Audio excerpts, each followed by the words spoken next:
Baiklah, assalamualaikum warahmatullahi wabarakatuh. Di sini saya akan menjelaskan sebuah tugas yaitu troubleshoot and wireless connection. Nah, ini dibagikan skenario-nya ya di sebuah library connecting DHCP IP address accept wireless user on laptop 1. Oke, disuruh mengecek ini di laptop 1. Oke, kita next. Tadi kita situ sudah suruh cek laptop 1 ya, ini kita copy saja. Habis itu kita masuk ke laptop 1, kita ke desktop, kita ke browser, lalu kita cek apakah laptop 1 yang mengalami troubleshoot. Oke, habis itu kita cek. Oke, bisa dilihat hostname unresolved, berarti ini tidak bisa diakses atau tidak ada koneksi. Oke, habis itu kita next. Nah, di sini ada connection laptop 1 to wireless network. Nah, kita harus menggunakan laptop 1 ini agar terhubung di dalam jaringan ini. Yang pertama kita lakukan yaitu mengecek di ini kan sudah terhubung nih di jaringan.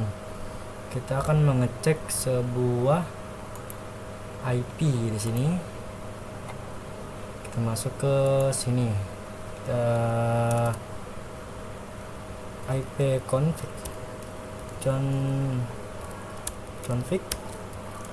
Nah, kita sudah dapat IP PC3 adalah ini. Kenapa kita ngambil ini? Karena ini default gateway-nya biasanya router itu default gateway-nya sudah default gateway.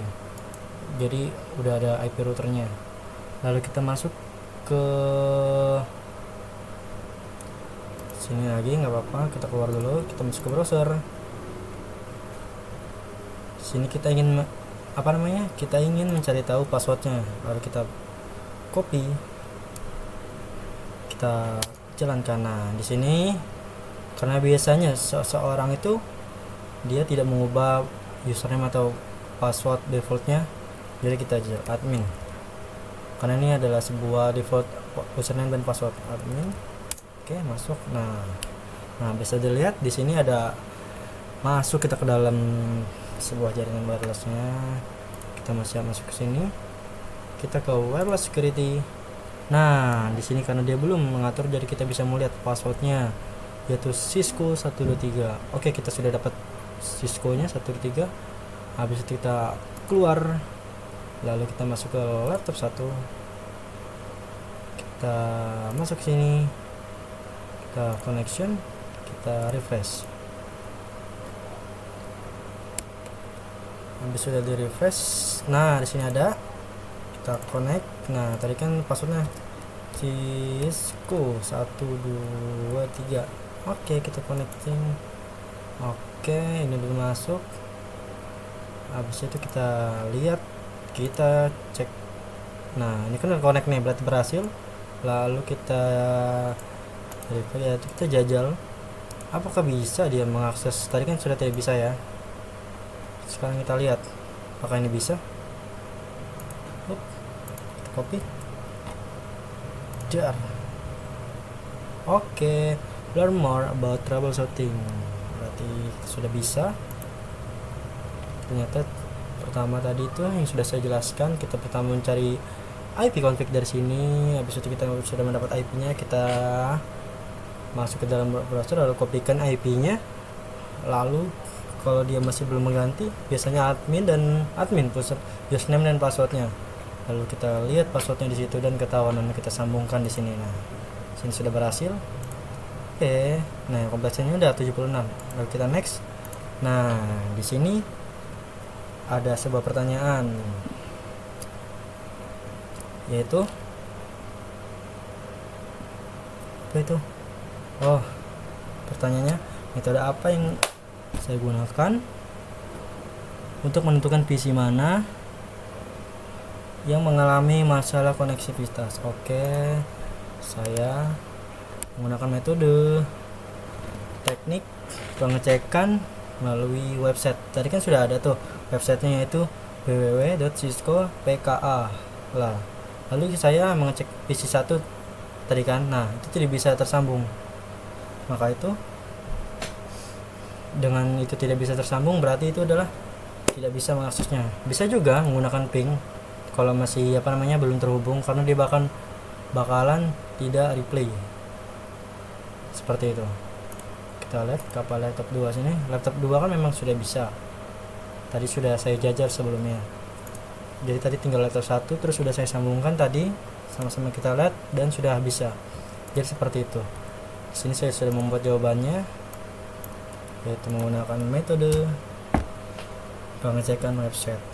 Lalu yang kedua yaitu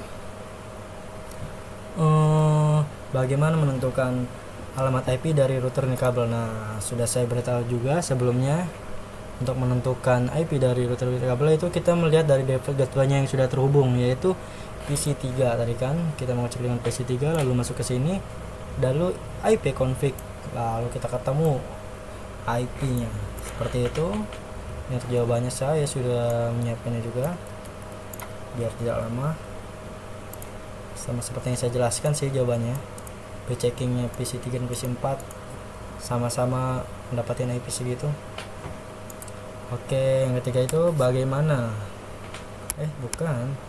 apa perbedaan menggunakan perintah ping dan tulisan komen. Oh, ini belum saya jajal ya tadi ya, tapi saya sudah tahu sih. Nah, jawabannya itu kalau kita menggunakan ping itu digunakan untuk memeriksa apakah host atau server dapat dijangkau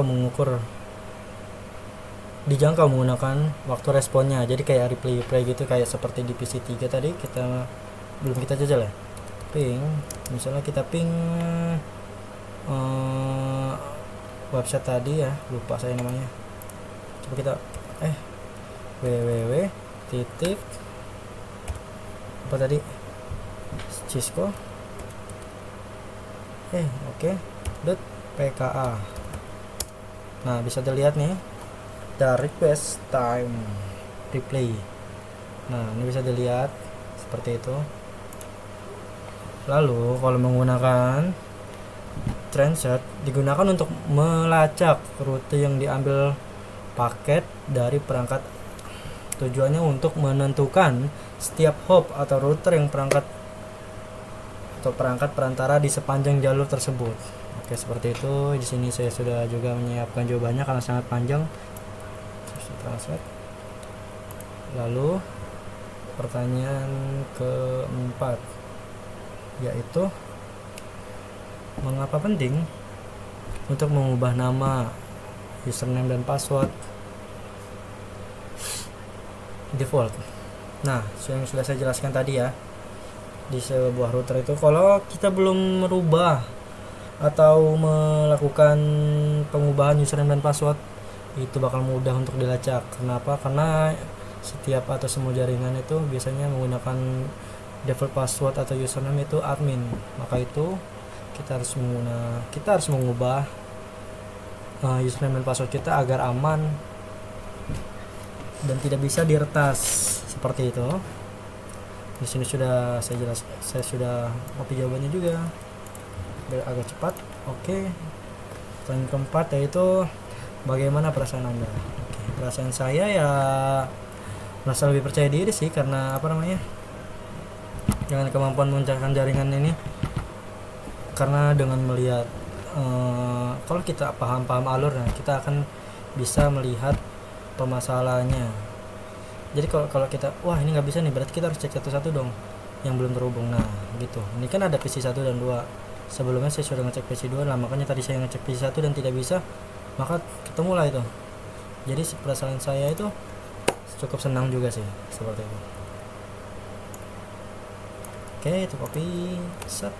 Lalu pertanyaan terakhir yaitu apa yang Anda pelajari tentang proses pemecahan masalah. Oke, pemecahan masalah ya.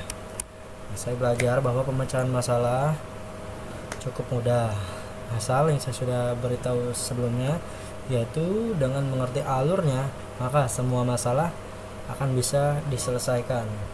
Karena apa? Ya kalau kita nggak tahu alur-alurnya, bagaimana kita bisa tahu masalahnya? Jadi seperti itu. Oke, ini sudah saya siapkan juga jawabannya.